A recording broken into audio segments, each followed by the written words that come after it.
अभी आज 116 दिन है मेरे धरने को जो दिल्ली विश्वविद्यालय के बाहर लगा है, तो मुझे पता है कि अभी सबको पूरा केस मालूम है। जैसे मयंक जी ने कहा, एडवोकेट मयंक जी ने भी कहा कि एक प्रिंसिपल जो चार्जशीटेड है उसे बचाया जा रहा है हर तरीके से, और मेरी कलीग, मेरी सीनियर माया जी ने भी बता दिया कि दिल्ली विश्वविद्यालय में किस तरीके से धांधली हो रही है, किस तरीके से चीजें हो रही है, क्या बोलना है, क्या करना है, क्या पढ़ाना है। इवन मेरे केस में और प्रोफेसर रतन लाल के केस में तो शायद ये ऐसी पर्सनालिटीज हैं जो दलित समाज से आती है, क्या पहनना है ये भी सर मुझे लगता है वही डिसाइड करेंगे क्या पहनना है। तो हर चीज, खैर वो तो हमारा कोर्ट का मसला है, लेकिन मेरे केस की अगर बात करो आप, तो अभी स्थिति ये है कि जब से मेरा धरना चल रहा है तब से 3 बारी मेरे जज साहब चेंज हो चुके हैं। और वो बहुत फेमस डायलॉग है ना, तारीख पे तारीख, तारीख पे तारीख, और वही मिलती है। और तारीख पे कल भी मेरी कोर्ट में हियरिंग थी और तारीख पे तारीख ही है। आज ये सिलसिला है कि जब आप बच्चों को आउट ऑफ द बॉक्स सोचना सिखाते हो, जब आप बच्चों को इस तरीके से पढ़ाते हो पूरी शिद्दत के साथ, आप हर एक चीज उनको सिखाते हो कि आपका विजन कैसा होना चाहिए, आपको क्या करना है और क्या विचारधारा है, तो आपको ये सजा मिलती है कि आपको निकालने के लिए पहले तो पूरा तंत्र किया जाएगा। लेकिन हम जैसे लोग जो सब कुछ सह रहे हैं यूनिवर्सिटी में रह के, और हमने अपने प्रोफेसर्स को देखा, क्योंकि हम इन लोगों से सीख के, आई थिंक मेरे मुंह में तो जुबान और मुझे तो बोलना, पढ़ाना और पढ़ना भी मैंने प्रोफेसर रतनलाल को देख के ही किया है। और मैं आपको ये चीज इसलिए बता रही हूँ क्योंकि आज आप लोग यहाँ कवर कर रहे हो, आप लोगों के बच्चे कल उस यूनिवर्सिटी में आएंगे जिसमें हमारा ये हाल हुआ है। जब मुझे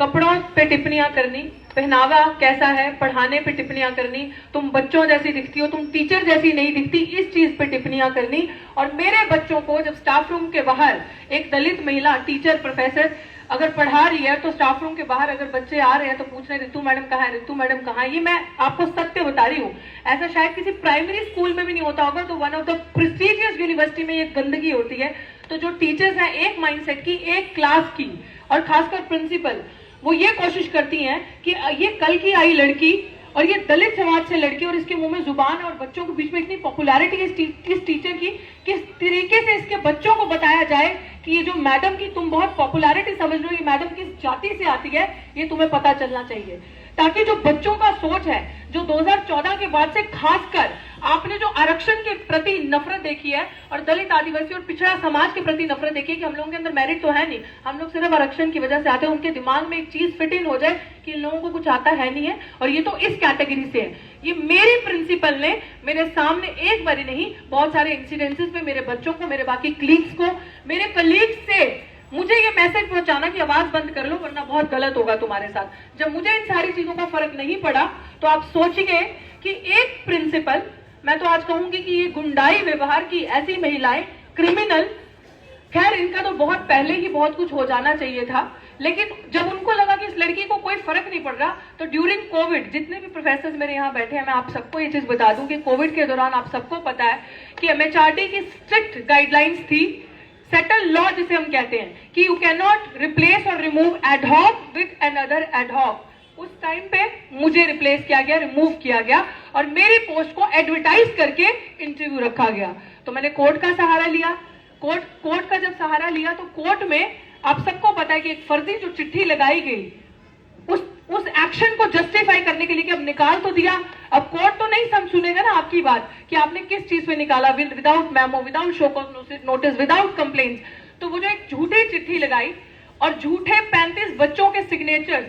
जब हम कोर्ट में भी जो हमारा मैटर चला, जब सर्विस मैटर से जब वो दस्तावेज पकड़े गए तो वो क्रिमिनल मैटर बना, वो स्टोरी सब आपको पता है। जब क्रिमिनल मैटर बना तो SC/ST एक्ट के अंदर एफआईआर दर्ज हुई। आज ये स्थिति है कि SC/ST एक्ट के अंदर एफआईआर तो हुई, दिल्ली विश्वविद्यालय का 100 साल का इतिहास हो चुका है, पहले प्रिंसिपल पे एफआईआर हुई है। और मेरे केस में साथियों ये जानना जरूरी है, there is also a big fish in the pond, that is registrar. Same FIR registrar पे भी है, क्योंकि दोनों ने मेरे खिलाफ फर्जी दस्तावेज बना के, कॉन्स्टिट्यूशनल बॉडी है हमारी SC कमीशन, वहां पे भी यूज किए। तो स्थिति ये है कि अगर आवाज बंद करनी है तो किसी भी हद तक ये जाएंगे। तो मेरी आवाज बंद करने के लिए वो दस्तावेज इस्तेमाल किए और वो सारे पकड़े गए। और आपको मैं शेयर कर दूंगी, ऐसी धाराओं में उनके ऊपर दिल्ली पुलिस, जो कि अमित शाह पुलिस ने खुद चार्जशीट जमा कर दी SC/ST एक्ट के अंदर उस प्रिंसिपल पे, जिन धाराओं में किसी को 2 साल की सजा है, किसी धारा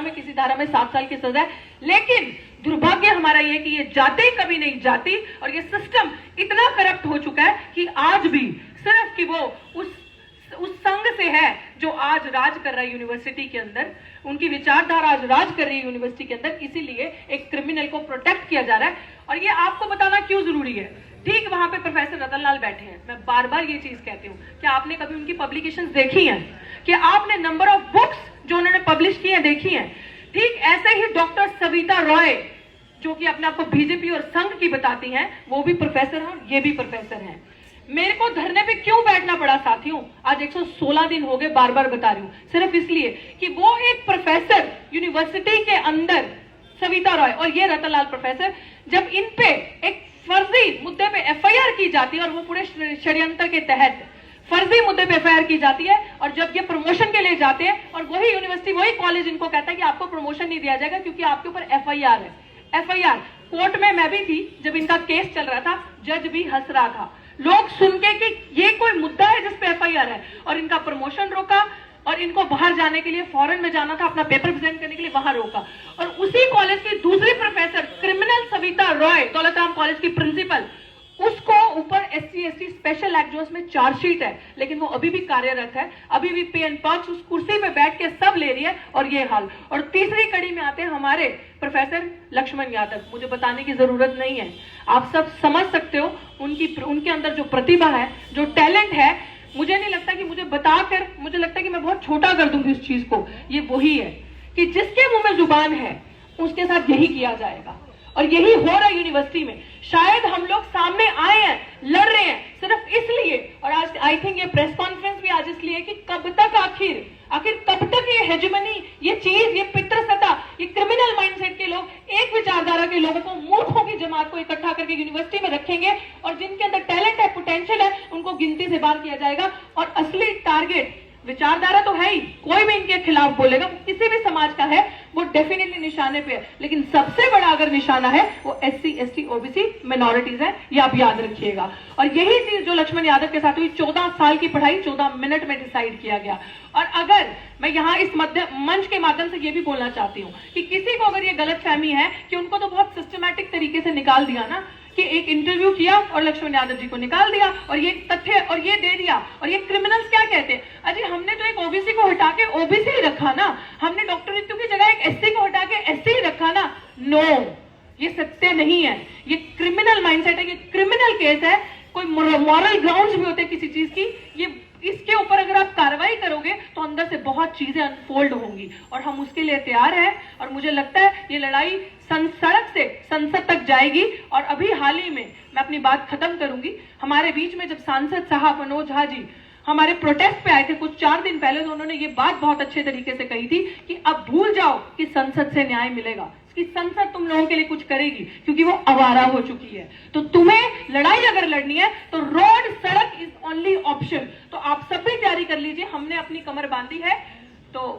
I think sir you live long, I just took your name, जय भीम सर। तो मुझे लगता है कि हमारी लड़ाई की बारी आ चुकी है, कि अब वो वक्त आ चुका है कि संसद अगर आ रहा है तो सड़कें सुनसान नहीं रहनी चाहिए। मेरे साथी लक्ष्मण से मैं कहूंगी, और प्रोफेसर रतन लाल सर भी बैठे हैं, मनोज झा जी है, सबको मैं कहूंगी कि हम तैयार हैं। 116 दिन से लड़ाई लड़ रही हूं, ये 3 डिजिट्स है, ट्रिपल डिजिट, अगर ये 4 में भी बदल जाए तो भी 1 इंच भी पीछे नहीं हटूंगी। इसी तरीके से अपनी लड़ाई लड़ूंगी जब तक ये क्रिमिनल्स अपने सही घर नहीं पहुंच जाए, जो कि सलाखों के पीछे है। शुक्रिया, जय भीम।